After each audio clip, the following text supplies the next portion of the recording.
शुरू कीजिए दीदी। बोलो श्री प्राणनाथ प्यारे की जय।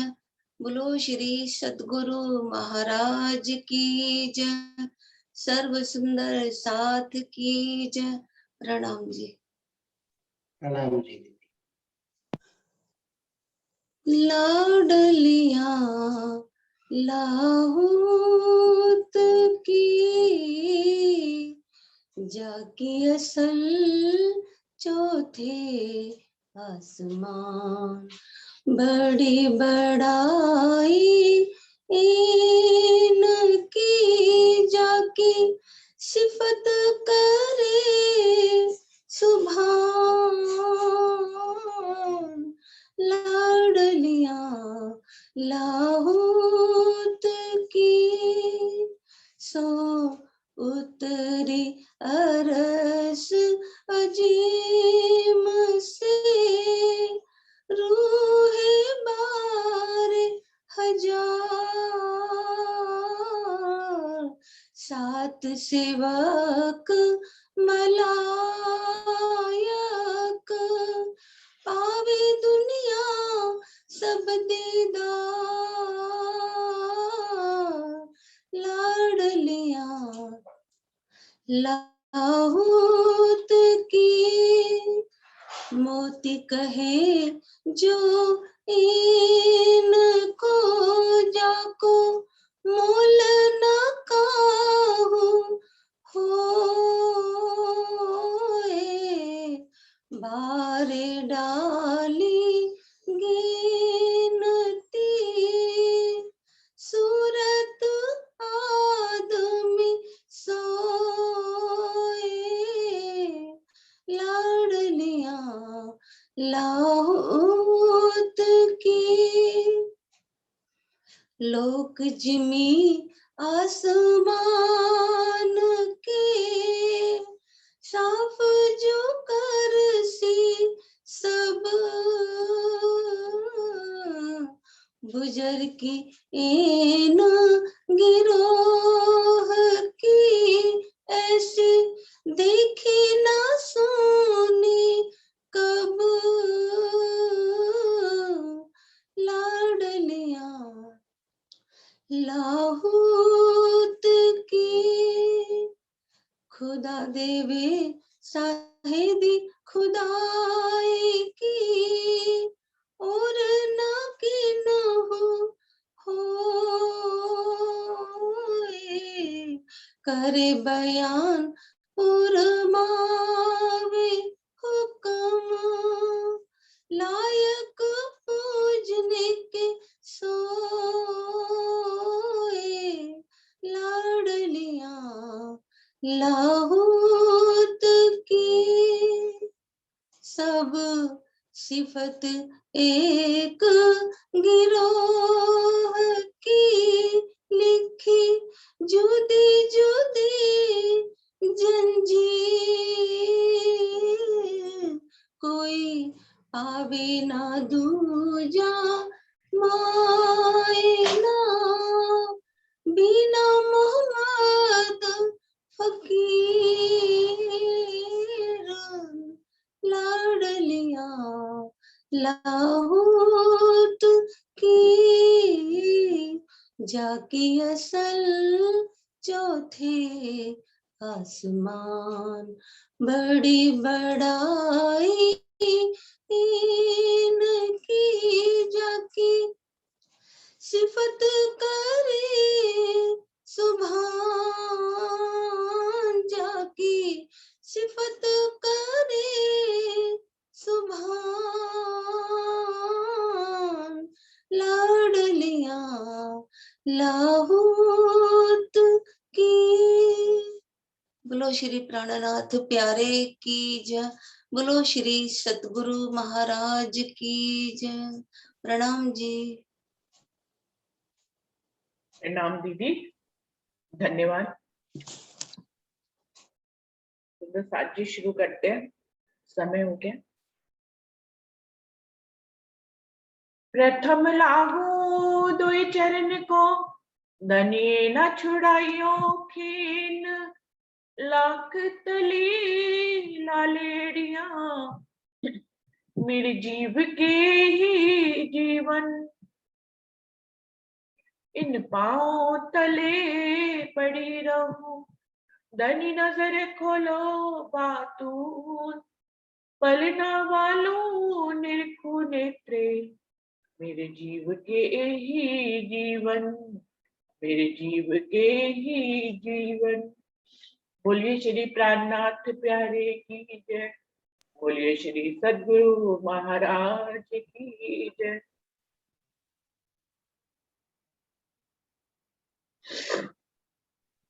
हम सभी सुंदर साथ को प्रणाम। सभी सुंदर साथ जी को प्रणाम जी। छोटा क्यामत नामा वाणी का ये दूसरा प्रकरण चल रहा है बाब पैगंबरों का। पहला प्रकरण था मोमिन दुनी का बेवरा, और अभी ये बाब पैगंबरों का, जिसमें 37 चौपाई हो गई, अभी 38वीं चौपाई से हम आगे बढ़ रहे हैं। कया मोहम्मद हक के नूर से नूर मोहम्मद के मोमिन हक हादी रूहे वायदत मिले न दूजा सुकन। कहे 73 फिरके मोहम्मद के एक नाजी नारी 72, नाजी को हिदायत हक की खड़ा बीच रहा के पर। मोहम्मद साहब के 73 फिरके हुए, जिसमें एक नारी था, एक नाजी था, और बाकी नारी 72 नारी फिरके थे। नाजी फिरका शुरू से जो चला आ रहा है उसको हक की हिदायत हमेशा से मिली है। वो हक की हिदायत नाजी फिरका उसको क्यों कहा गया? क्योंकि वो सही रास्ते पे चलता है, सही बात को लेता है और सही रास्ते पे चलता है, इसलिए उसको नाजी फिरका कहा गया। खड़ा बीच राह के पर, वही सच्ची राह पर चलता है। और तरफ का भय चले कौल तोड़कर, दाएं बाएं चलाए दुश्मने मारे गए हक बिगड़। और जो 72 नारी फिरके कहे गए हैं, उन्होंने मोहम्मद साहब के सभी वायदों को, सभी वचनों को तोड़ दिया, यानी कि उसमें चले ही नहीं। उन्होंने अपने ही शब्द बना लिए, आधार वो मोहम्मद साहब का लेते थे, बात वो मोहम्मद साहब की करते थे, लेकिन वास्तव में वो मोहम्मद के शब्दों को तोड़ रहे थे और उनके ऊपर नहीं चल रहे थे, क्योंकि उनके अंदर अबलीस की बैठक थी। इसलिए उस दुश्मन ने उनको दाएं और बाएं, मोहम्मद साहब की राह पर नहीं चलाया, बल्कि दाएं बाएं की राहें उनको पकड़ाई दी, मारे गए हक बिगड़, क्योंकि उनके साथ हक की हिदायत नहीं थी, इसलिए वो इस दुनिया में मारे गए। अलग अलग राह पकड़कर अलग अलग रास्तों पर चल पड़े, अपने अपने फिरके और अपने अपने मजहब बना लिए, लेकिन सिर्फ मोहम्मद के शब्दों को पकड़कर नहीं चल पाए। मेराज हुआ मोहम्मद पर, कोई और न आया ढिग इन, सो आखिर ईसा इमामे ये मेराज में सब मोमिन। सबसे पहले मोहम्मद साहब को दीदार हुआ, राजी महाराज का आखिरुल इमाम मेहदी अक्षरातीत पूर्ण पारब्रह्म उनको परमधाम में ले गए जबराइल फरिश्ते के माध्यम से, और उनको अपना दीदार दिया। कोई और न आया ढिग इन, अक्षरातीत तक इस ब्रह्मांड में अभी तक कोई उनके इतने करीब नहीं गया था जहां तक मोहम्मद साहब गए। उन्होंने सिर्फ मोहम्मद जो उनकी ही सूरत थी, अपने बयान के लिए उनको ही अपने तक पहुंचाया। सो आखिर ईसा इमामे किए मेराज में सब मोमिन। और आखिर जो कल के रोज फरदा रोज के दिन मोहम्मद साहब ने वादा किया था कि आखिरुल ज़मा इमाम मेहदी आएंगे और वो मोमिनों को अर्श पे सिजदा कराएंगे और उनको उस अक्षरातीत पूर्ण पारब्रह्म का दर्शन कराएंगे, तो वही बात सत्य हुई। इमाम मेहदी जब आए तो उन्होंने सब मोमिनों को मेराज में ले लिया, मतलब उन्होंने सब मोमिनों को दर्शन कराया। हम सब सुंदर साथ जानते हैं बीतक साहब के सभी प्रसंगों को। जो पन्ना में 10 वर्ष की लीला हुई है, उसमें धनी स्वयं भी मेराज ठाकुर की ऊपर जगह बनी हुई है जहां वो चितवनी किया करते थे। महाराजा छत्रसाल जी की भी छोटी सी जगह बनी हुई है जहां वो चितवनी किया करते थे। वो खुद भी चितवनी करते थे सुंदर साथ जी, और पूरी बीतक में वर्णन आता है कि वो सुंदर साथ को भी चितवनी कराया करते थे। और सुंदर साथ को अपनी मेहर से वो राज्य का दर्शन कराते थे। यहाँ तक कि 25 पक्षों का जब वर्णन होता था तो लाल दास जी से वो पूछते थे कि हौज कौसर की पाल कैसी है, तो लाल दास जी वही जमीन पर जो है हाथ मार के बताते थे कि हौज कौसर की ताल तो पोली है, उसके अंदर महल बने हुए हैं, गलियां हैं, हिंडोले हैं। तो हम सभी जब नक्शे सीखेंगे तो हमें पता है हौज कौसर की ताल जो है वो अंदर से पोली है, यानी कि उसमें महल और गलियां, थंब, दीवारें, गलियां सभी हैं। वो ऊपर से ढकी हुई है लेकिन अंदर से पोली है। तो लालदास जी यहीं के जमीन पर हाथ मारकर बताते थे कि हौज कौसर की ताल तो पोली है। तो वो उनको 25 पक्षों का दर्शन होता था सुंदर साथ को श्री राज्य की मेहर से। और राज्य के स्वरूप श्रृंगार का वर्णन तो हम सबको मालूम है, अष्टपहर की सेवा पूजा में सुबह सबको स्वरूप श्रृंगार दोहरा कर उसका दर्शन कराकर और फिर रात को सोते समय भी उससे पहले स्वरूप श्रृंगार का दर्शन कराकर राज्य सबको प्रणाम करते थे। तो दर्शन तो उस समय राज्य ने अपनी मेहर में, वो हकी स्वरूप का 5वां दिन था, वैसा 3 स्वरूपों का जो दिन हुआ है वाणी में भी लिखा है, ऐसा न कभी हुआ है न कभी ऐसा होगा। कि छठा दिन मोमिनों का है, परमहंस आज भी दर्शन करते हैं, हम सब अपने ज्ञान के माध्यम से आज भी दर्शन करते हैं। हाँ, प्रेममयी चितवनी में शायद अभी दूरी हो, अभी उतना प्रेम हमारे दिल में ना आया हो, तो हम वैसी चितवनी ना कर पाते हो, लेकिन आज भी परिक्रमा के माध्यम से और जो चर्चनी और चितवनी के इतने सारे परमहंसों ने हम लोगों को नियामतें दिया, उनके माध्यम से हम सब दर्शन करते हैं। सो कह रहे हैं, सो आखिर ईसा इमामी किए महराज में सब मोमिन, उन्होंने सबको दर्शन में ले लिया। खूबियां आखिर वक्त की किन्मुख कही न जाए, खूबी कहिए दिन की जो शब्द माए समाए। वो कह रहे आखिरत का जो समय है, ये जो कायमी का समय है, जो 5वें दिन से शुरू हो गया, उसकी खूबी जो है इस मुख से नहीं कही जा सकती। और खूबी तो तब कहें जब उस समय को हम शब्दों में बांध पाए। वो इतना अनमोल समय था, तीनों सूरतों का समय, खुद स्वयं राज्य बसरी मल की हक्की के रूप में इस दुनिया में आए। ये अनमोल समय था जो कभी ना दोबारा आएगा, ना कभी पहले आया है। तो खूबी कहिए तिनकी जो शब्द हमारे समाये, उस समय की खूबी को यदि शब्दों में समा पाते तो कोई जना कहता, कोई भी उस खूबी को नहीं कह पाया। अव्वल जमाने के सैयद और बड़े कहलाए पैगंबर, परसों बराबरी कर न सके जो आई उम्मत मोहम्मद की आखिर। वो कह रहे उस जमाने में भी बड़े बड़े पैगंबर सैयद हुए हैं, पर वो बहुत उल्मा आरिफ भी हुए हैं जिनको बहुत बहुत ज्ञान था, लेकिन वो मोमिनों की बराबरी नहीं कर सकते। ये मोहम्मद की उम्मत है, ये राजी महाराज के आत्माओं का जगह समय था जिसको मोहम्मद की उम्मत कहा गया, जिनको श्यामा महारानी की उम्मत कहा गया। उनकी बराबरी बड़े बड़े पैगंबर सैयद भी नहीं कर सके। लिखा सब कुरान में मायने मगज शब्द क्या समझे, अव्वल कतार जो दुनी बांधी जाए माए हद। वो कह रहे कुरान में ऐसा सब कुछ स्पष्ट लिखा था कि फर्दा रोज के दिन आखिरुल जमा इमाम मेहदी आएंगे और वो सबको हकीकी सजदा कराएंगे, अर्श हजूरी सजदा कराएंगे। सब मायने शब्दों में लिखे हैं, पर जिन जो चीटी हार ऊंट कतार की तरह एक दूसरे के पीछे चलते हैं, भला ऐसी दुनिया जो एक दूसरे की देखा देखी की राह चलती है, वो इन बातों को कैसे समझ सकती है। रू अल्लाह मुर्दे उठावत हक का हुक्म ले, आखिर अपने हुक्म उठावई मोमिन मोहम्मद के। ऐसा भी कुरान में पहले से ही लिखा है कि जब शामा महारानी आएंगी तो वो मुर्दों को उनके कब्रों से उठाएंगी, यानी कि वो आत्म को जागृत करेंगी इस शरीर रूपी मुर्दे से।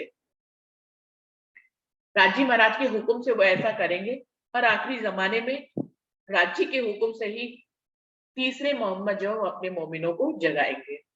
इनमें लिखा जाए तो भी देखे ना खुलासा, सब बोले फना में रात को किया उम्मते फजर बका। इतना सब कुछ स्पष्ट लिखा है कुरान में, तब भी इस खुलासे को कोई भी देख नहीं पाता है। जब तक सवेरा नहीं हुआ, उम्मत ने आकर यहाँ पर फजर नहीं कर दी, सवेरा नहीं कर दिया, तब तक सब लोग फना रात के बीच में मिट जाने वाले शब्दों से ही काम चलाते रहे। जो लिखी सबे बुजुर्गियां सो सब बीच आखिर, सो गिरो नाजी मोहम्मद की लिखे नामे याके फैलो पर। जितनी भी बुजुर्गियां लिखी हैं, जितने भी धर्म शास्त्रों में, वो सब आखिरी मोहम्मद और उनकी उम्मत की ही लिखी है, जो कल के रोज आएंगे कि उनकी कहनी करनी रहनी कैसी होगी, इसके हिसाब से सारी बुजुर्गियां जो है वो मोमिनों के ऊपर ही घटित होती हैं। लेकिन दुनिया वाले इन बातों को समझ नहीं पाते हैं। अव्विल आखिर कयामत लग कया नूर चढ़ता नबी का, खाली न जमाना मोहम्मद बिना ए बीच मुसाफ हदीस लिखा। शुरुआत से लेकर अंतिम समय कयामत तक कहा है कि नबी का नूर बढ़ता ही चला जाएगा, यानी कि मोहम्मद का नूर बढ़ता चला जाएगा। मोहम्मद अपनी हर सूरत में जो है कयामत आते आते तक उनका नूर सारे ब्रह्मांड में फैल जाएगा। खाली ना जमाना मोहम्मद बिना, अव्वल से लेकर आखिर तक मोहम्मद के बिना तो कोई जमाना खाली नहीं है, ऐसा हदीसों में और मुसाफ में स्पष्ट रूप से लिखा हुआ है। बसरी सूरत में रोशनी कम थी, मलकी सूरत में रोशनी और ज्यादा हुई, और अक्की सूरत में रोशनी और ज्यादा हुई। और आज मोमिन तो देखिए सब तरफ रोशनी ही राज्य की फैला रहे हैं। ये जूम भी उसका एक माध्यम है। पूरी कायनात जो है वो मोमिनों का माध्यम बन गई है। जितनी भी साइंस की टेक्नोलॉजी है उन सबको मोमिन इस्तेमाल कर रहे हैं। आज कोई कहीं पर भी बैठकर देश विदेश तक अपनी बात पहुंचा सकता है। किसी की भी वाणी को देश विदेश में बैठे बैठे सुना जा सकता है। राज्य के ऊपर सीरियल्स बन रहे हैं उनकी बात को समझाने के लिए। तो ये सब कुछ हो रहा है चारों तरफ। तो मोमिन जो है ये सब कुछ कर रहे हैं। ऐसा पहले से ही लिखा था कि उनका नूर बढ़ता चला जाएगा, वो बढ़ ही रहा है। ये जाहिर करे सोई बुजुर्गी, कया जिनका दिल अर्श, आखिर सोई नजदीकी मोमिन तो अर्श मता के वारस। जो इन बातों को, इन बुजुर्गी को लेगा अपने सिर पर, वो परम धाम के मोमिन होंगे जिनके दिल को राजी महाराज ने अर्श किया है। यही आखिरी मोमिन है, यही खुदा के नजदीकी मोमिन है, और ये अर्श के सारे मते को यही लेंगे क्योंकि यही उसके वारिस है।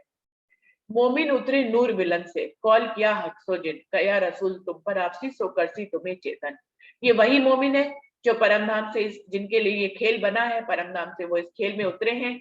और उतरते समय राजी महाराज ने इनसे पहले ही वादा किया था कि मैं तुम्हारे लिए रसूल साहब को भेजूंगा और तुम लोग चेतन हो जाना उनके शब्दों से ही। और भेजूंगा फुरमान सब इसकी हकीकत और इसाते रमूजे माशूक देसी तुम्हें मार्फत।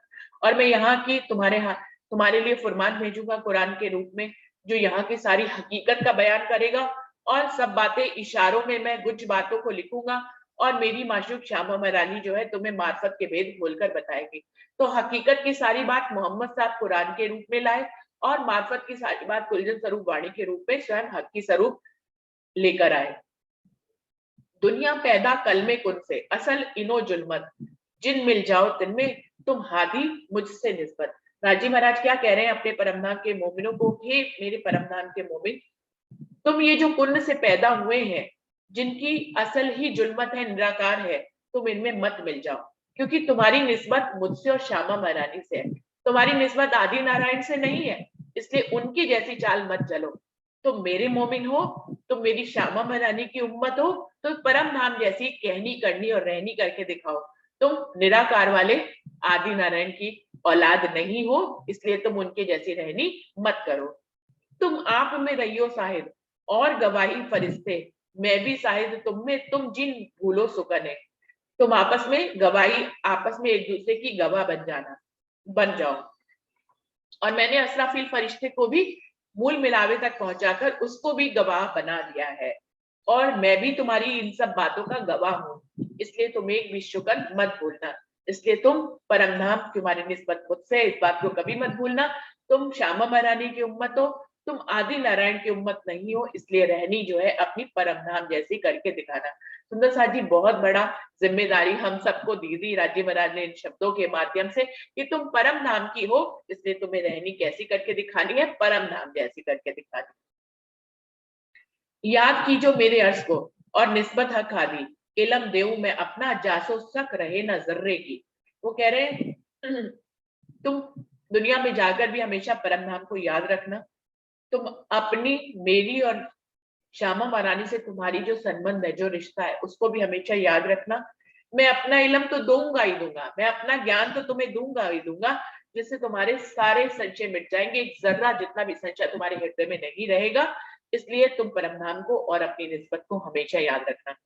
सुंदर साथ जी, जब राजी खुद ही कह रहे हैं कि इलम देऊं मैं अपना ज्ञान तुम्हें खुद आकर दूंगा, जासो सहक रहे ना जर्रे की, कि तुम परमधाम के मोमिन हो, तुम्हारे हृदय में जर्रे जितना भी संशय नहीं रहने दूंगा, मैं खुद अपना इलम तुम्हें दूंगा। तो सुंदर साथ जी, हमारे दिल में संशय रह ही कैसे सकते हैं? ये जो वाणी मंथन हम करते हैं, इसमें किसी के दिल में कोई संशय रह भी गया होता है तो कहीं ना कहीं इतने सारे सुंदर साथ के अलग अलग ढंग से जवाब देने से वो जो संशय होता है, उसके दिल में जो एक बात खटक रही होती है, वो सब क्लियर हो जाती है। ऐसा मुझे बहुत से सुंदर साथ के फोन भी आते हैं और वो बताते हैं। खुद कल ही हंसा बहन ने कहा कि मेरे दिल में जब वायदत की बात चल रही थी कि मेरे दिल में कोई चौपाई होती है और जिसको मैं पूछना चाहती हूँ दूसरे दिन वही चौपाई आ जाती है और वो बात क्लियर हो जाती है। तो इस तरह से भी होता है। बहुत से सुंदर साथ बातें पूछ नहीं पाते हैं जबकि उनके दिल में होती है। तो इस वाणी मंथन के माध्यम से हम उन सब सुंदर साथ तक ये वीडियोस पहुंचती हैं हमारी, और उनके संशय निपटते हैं जो इस ग्रुप में भी नहीं है, खिलवत रूहों के ग्रुप में भी नहीं है, जो सुबह की इस बैठक में भी नहीं आते हैं। ऐसे सुंदर साथ के फोन आते हैं कि जो है हमें जो है वाणी मंथन ये बहुत अच्छे से समझ में आ रहा है। सब सुंदर साथ के इतनी दूर बैठे बैठे हमें विचार सुनने को मिलते हैं। सब इतने सुंदर ढंग से बोलते हैं। सुंदर साथ जी, गुजरात से एक सुंदर साथ का मेरे पास फोन आया, कोई मीना बहन जी है, उन्होंने कहा कि मुझे आज तक कभी सिंधी समझ में ही नहीं आई, मुझे कभी मार्फत सागर ही नहीं समझ में आई। जितने भी सब लोग मुझे समझाते थे लेकिन मुझे बहुत कठिन लगती थी, कभी समझ में ही नहीं आई। लेकिन इस बार मुझे पूरी सिंधी समझ में आ गई। ऊपर से सारी वीडियोस हमारे पास सेफ है, हमने आपके चैनल को सब्सक्राइब कर लिया है, तो कोई बात फिर से खटकती है तो फिर से वीडियो निकाल के देख लेते हैं सिंधी की। तो अब सिंधी हमारे पास जो है वो स्टोर हो गई है। उसका अर्थ हमें बहुत अच्छी सिंधी समझ में आई। तो उन्होंने सिंधी की बड़ी तारीफ करी कि सिंधी जो कभी भी एक ऐसा था जो हमें समझ में नहीं आती थी, वो हमें समझ में आ गई। मार्फत सागर हमें कठिन लगती थी, वो हमें समझ में आ गई। तो सुंदर साथ जी, वाणी मंथन का प्रभाव दूर दूर तक दिखाई दे रहा है। सुंदर साथ इसको बहुत ही उत्साहित होकर देखते हैं और बताते हैं कि उनको कितना अच्छा लगता है ये वाणी मंथन सुन के, जिसमें सब लोग बोलते हैं। तो राजी महाराज खुद ही कह रहे हैं कि मैं अपना इलम दूंगा जिससे तुम्हारे दिल में जरा सा भी संशय नहीं रह जाएगा। अब राजी की मौज है, कहां कहां तक वो अपना इलम पहुंचा रहे हैं और किस तरह से वो सभी सुंदर साथ के संशयों को खत्म कर रहे हैं। तो आप सब जानिए कि हमारा एक बोल कहां तक जा रहा है और किस तरह से, किस रूप में हम खुद नहीं जानते हमारे कहे गए शब्द इस वीडियो के रूप में कहां जा रहे हैं और किसके दिल को छू रहे हैं। शायद हम खुद भी ना जाने कि उसने किसके दिल को छू लिया और किसके दिल की आंकड़ी को खोल दिया, हमें खुद भी नहीं मालूम है। तो सुंदर साथ जी, ये हम सबका जो मिलकर एक प्रयास चल रहा है कि बहुत ही अच्छा जा रहा है। बहुत सुंदर साथ तारीफ करते हैं इसकी और कहते हैं कि सब बहुत सुंदर बोल रहे हैं। इसलिए मेरी ये निवेदन है कि हर सुंदर साथ अपने विचारों को खुलकर इसमें बोले। जितने भी लोग आते हैं, थोड़े से आते हैं, हम लोग का तो ये जो सुबह वाला बैठक है बहुत थोड़े लोगों का है, मीन्स 10-15, कभी कभी तो 8-10 ही रह जाते हैं। तो फिर भी हम जो बोलते हैं वो बहुत लोगों के दिलों को छू रहा है। इसलिए मेरा तो ये कहना है कि हम जितना चाहें इसमें बढ़ चढ़ कर भाग लें। हमें क्या मालूम राज्य कि हमसे कौन सा काम ले रहे हैं, हमें खुद भी नहीं पता। राज्य हमें बताएंगे भी नहीं कि हमसे उन्होंने कौन सा काम ले लिया और किस रूह को कहाँ जाकर कौन सी बात पहुंचा दी, किसका दिल खुल गया, शायद हम सबको भी नहीं मालूम चलेगा। खेल किया तुम वास्ते जो बाजी के कबूतर, जिन मिल जाओ दिन में ओ तुम नहीं बराबर। राज्य महाराज हम रूहों को बार बार ये प्रेरणा दे रहे हैं कि तुम्हारे लिए ये जादू का खेल बनाया था, जिसमें जैसे एक जादूगर कबूतर बनाता है अपने जादू से और तुरंत ही दूसरे पल में वो कबूतर खत्म हो जाते हैं। तो इस खेल का कोई वजूद नहीं है, ये खेल तुम्हारे कारण बनाया गया है, इसलिए इसका वजूद है। लेकिन तुम इसको देखने के लिए आए हो, इसमें खेलने के लिए नहीं आए हो। तो जिन मिल जाओ दिन में, तुम इसमें मिलो नहीं, तुम जीव सृष्टि नहीं हो, उनके बराबर मत बनो। तुम अर्श की रूह हो, अपने संबंध को याद करो, अपने परम धाम को याद करो और तब जानो कि तुम कहां से आए हो और तुम्हारी रहनी कैसी होनी चाहिए। हांसी इसी बात की मेरा इलम तुमको जगाए, तुम बका करोगे दम खेल के पर सकोगे ना आप उठाए। सुंदर साथ जी, वही बात आ गई जो मैंने अभी कहा कि हम जो बोलते हैं वो कहां जाकर किसको छूता है कुछ पता नहीं। हंसी इसी बात की सबसे बड़ी हंसी है सुंदर साथ जी कि हंसी इसी बात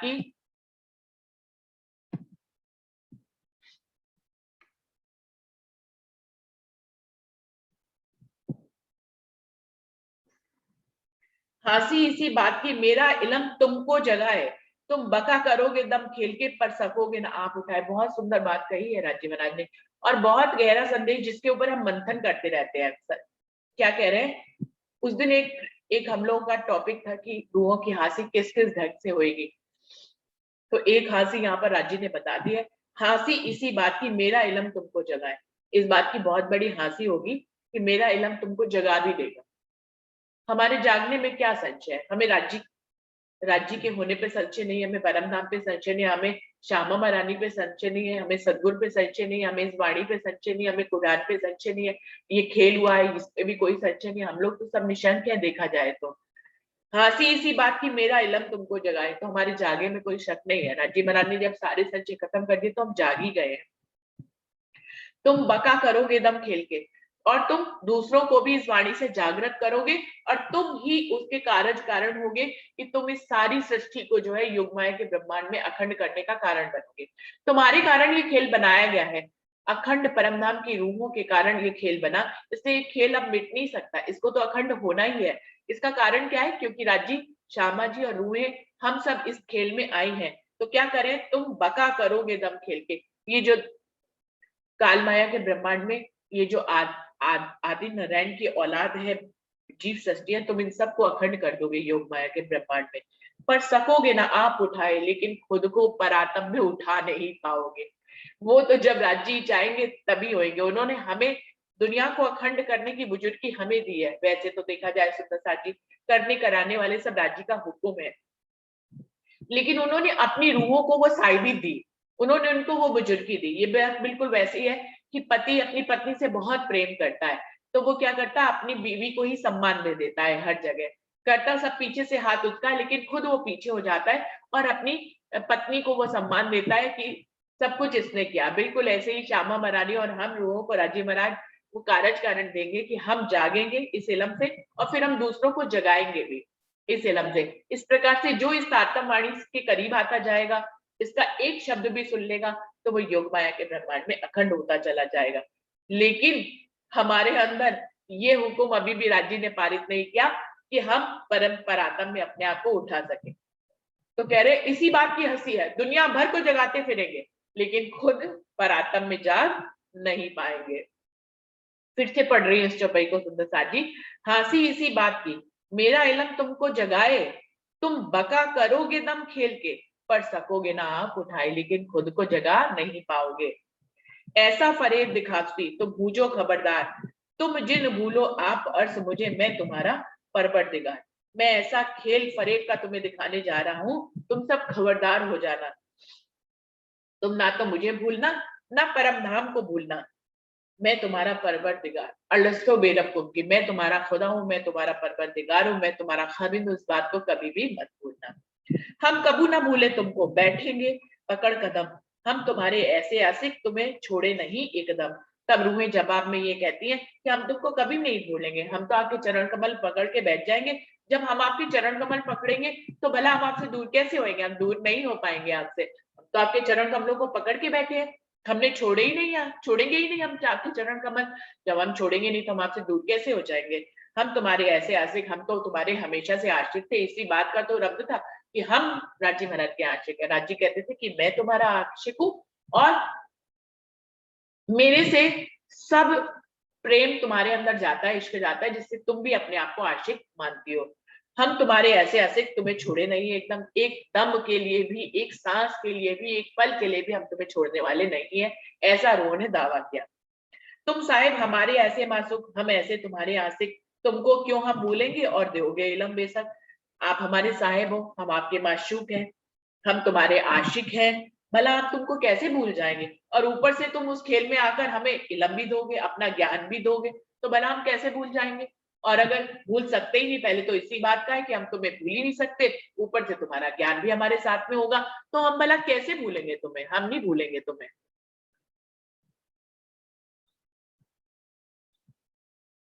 ए तो बड़ी हासी कोई खेल में, जो ऐसी होए हमसे मोमिन रहियो साहिद, ए हक कॉल करत हम में। रूहें आपस में कहती हैं, भैया ये कौन सा खेल है? आज तक तो हमने देखा नहीं, हम तो हंसते खेलते ही खेल देखते आए, इसमें कौन सी हंसी होने वाली है जिसमें हमसे ऐसा होगा कि हम धनी को भी भूल जाएंगे, हम जिसके आशिक हैं उसको भी भूल जाएंगे, हम जिस इश्क के स्वरूप है हम उस इश्क को भी भूल जाएंगे, हम जिस परम नाम के 25 पक्षों में रोज रोज रमण करते हैं हम उसी को भूल जाएंगे, हम अपने शयन कक्ष को भूल जाएंगे, 5वीं भूमि को भूल जाएंगे, हम 3री भूमि की पड़साल को भूल जाएंगे, जहां रोज ही पशु पक्षियों से मिलते हैं, हम राज्य को भोजन कराते हैं, हम राज्य को उठाते हैं, हम सुलाते हैं, हम उनकी इतनी सेवा करते हैं, क्या हम ये सारी बातें भूल जाएंगे? रूहें आपस में कहती हैं, नहीं नहीं हम नहीं भूल सकते। हमसे भला ऐसा कैसे हो सकता है? रूहें पहले ही परम धाम में आश्चर्य कर रही हैं कि हमसे भला ऐसे कैसे हो सकता है।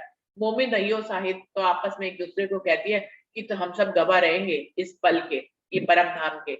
मैं भूलूं तो तुम मुझे जगा देना, तुम भूलोगी तो मैं जगा देंगे, हम गवाह बने रहेंगे और कभी भी हम एक दूसरे को भूलने नहीं देंगे। एक हक कॉल करत हमसे, राजी महाराज जो ये हमसे बातें कर रहे हैं, हम इन सबकी गवाह रहेंगे। लिखा इनमें जाहिर तो भी पावे ना खेल कबूतर, अकल न पहुंचे इनो की तो भी लिखा लिखन हारे ही होकर। इस तरह से स्पष्ट कुरान में लिखा है, वाणी में भी इन सब बातों को स्पष्ट कहा है, लेकिन खेल के कबूतर जो है उनकी अकल यहाँ तक नहीं पहुंच सकती है। और ऐसा भी राजी महाराज ने पहले से ही लिख दिया है कि खेल के कबूतरों की अकल वहां तक नहीं पहुंचेगी। तो अब जब खुद लिखने वाले ने जीव सृष्टि के बारे में ऐसा लिख दिया तो जीव सृष्टि करेगी भी क्या? वो नहीं पहुंच सकती, क्योंकि खुद अक्षराधि पूर्ण पारब्रह्म ने उनके बारे में ऐसा लिख दिया कि उनकी अकल इन बातों तक नहीं पहुंच पाएगी। तो जीव सृष्टि चाहे किसको कितना जगा ले, लेकिन वो जगा नहीं पाएगी। शब्द लिखे जो बुजुर्गों सो सब आखिरी उम्मत का, रात शब्द सब फना के शब्द आखिरी दिन पका।